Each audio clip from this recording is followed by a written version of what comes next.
So now I want to say a few words about God in Nietzsche's scheme of things. So far we've got that the concept of bad conscience. I mean, he's working up towards sin.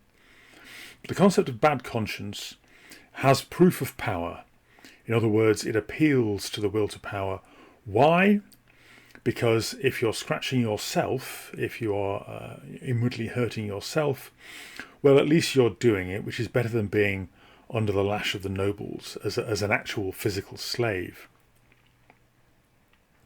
So how does God come into all this? Well, Nietzsche tells a story about the emergence of divinities. So it starts with ancestor worship. So your tribe is doing quite well. You're worshipping your ancestors. The better your tribe does, the more in debt you are to your ancestors. So as your tribe prospers, your ancestors get to be bigger and bigger gods. They go from being just your ancestors who are venerated.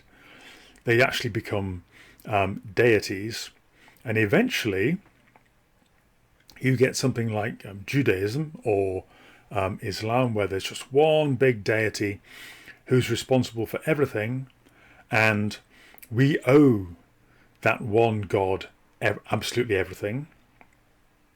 So we are deeply and endlessly indebted to that one deity. But Christianity adds an extra twist. Christianity says, the Christian God says, you need to be redeemed. You have a debt to me that can't be repaid. Tell you what I will do. I will send my only son, and he, through his personal sacrifice, will pay your debt for you. So this is the meaning of the Passion of Christ. This is the meaning of the crucifixion and the resurrection. But of course, where does that leave us? It leaves us even more indebted, because now we owe God not only for our existence and for everything that we value in the world, and we owe God our suffering because of the sin of Adam and Eve, but we also owe God even more because he's paid off our debts for us by providing us with the Passion of Christ. It's a bit like if you owe money to a loan shark, and the same loan shark offers you to lend you more money in order for you to pay the interest that you already owe him, right? So we are hopelessly and endlessly in debt to the Christian God. Why would this idea ever be attractive? Well, it means that it increases the scope for cruelty to ourselves. It means we can torture ourselves in ever more delightful and complex and sophisticated and refined ways. And that's the proof of power of it, that it's such a powerful machine for inducing internal strife that, most of the time it produces people who are mentally broken and kind of cringing and so burdened with a sense of themselves as broken, sinful things that they're kind of sick. But in a few rare individuals, it creates the possibility for greatness. It creates the possibility, first of all, for the sovereign individual. It's only because we have this intense self-disciplining machine created in Christianity that the sovereign individual becomes possible. But as we'll see in the third essay, it also creates the possibility for anything that involves extreme self-discipline, right? Once we'd learned the art of extreme self-discipline, then that becomes available to us, that becomes useful to us for whatever else we choose to do. So it's in this sense that bad conscience is a sickness, but a sickness like pregnancy.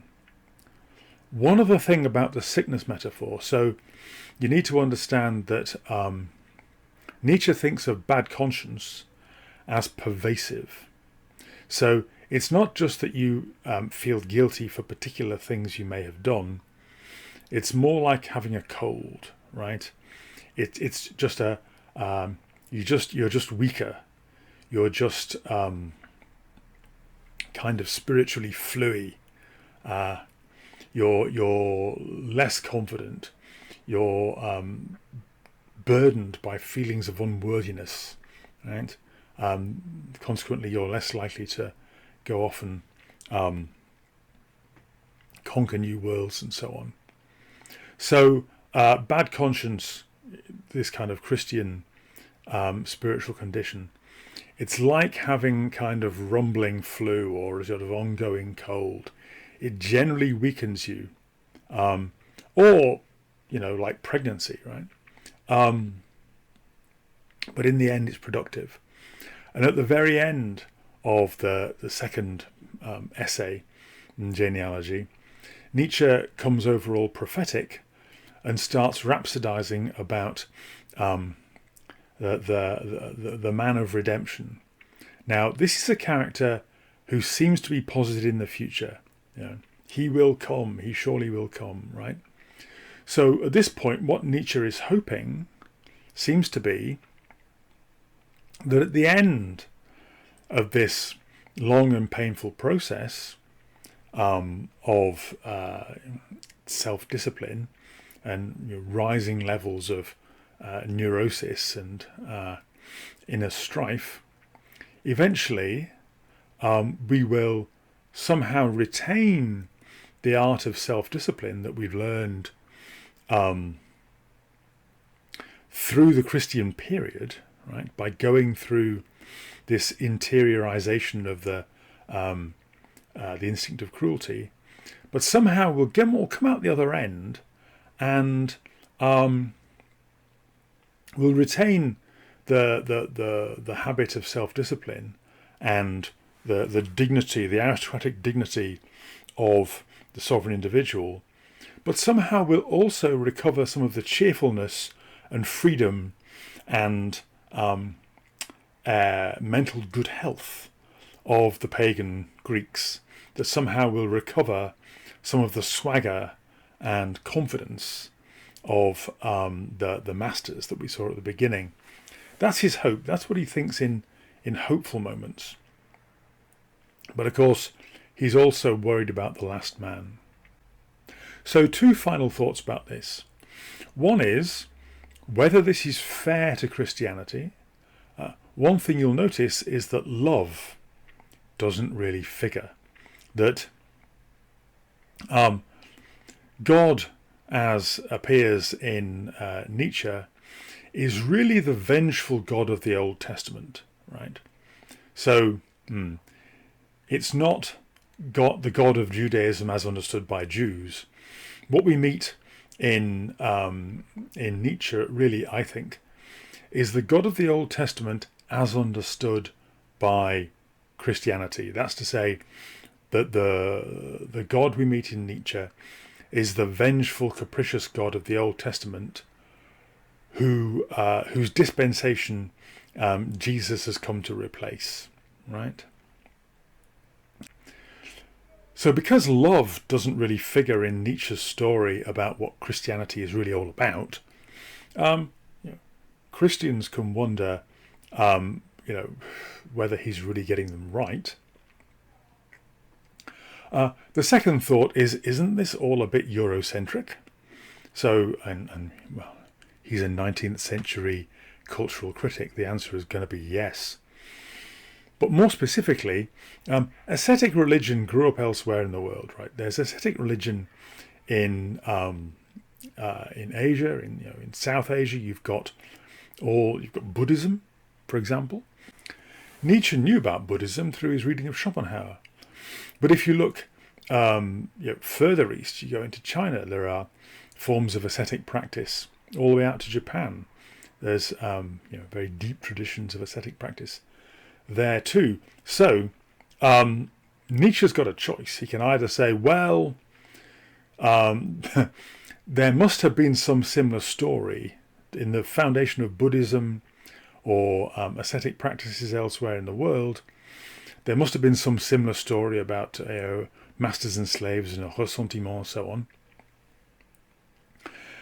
And that might be a runner, because after all, in all of these societies in ancient China and ancient Japan, there was a class of warrior nobles who seem to have lived by this kind of code as the Vikings and the warrior aristocrats of ancient Greece.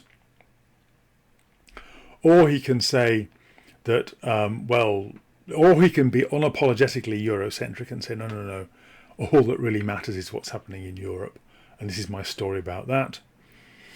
Or being less aggressively Eurocentric, he could say, well, look, each of us has to philosophize our own society, and I'm doing mine. There's one point where Nietzsche and the Christians agree, and that is that they will both probably say that you can't have Christian ethics once you've thrown away the Christian God and the accompanying metaphysics. And that's a topic we'll come to later in the course.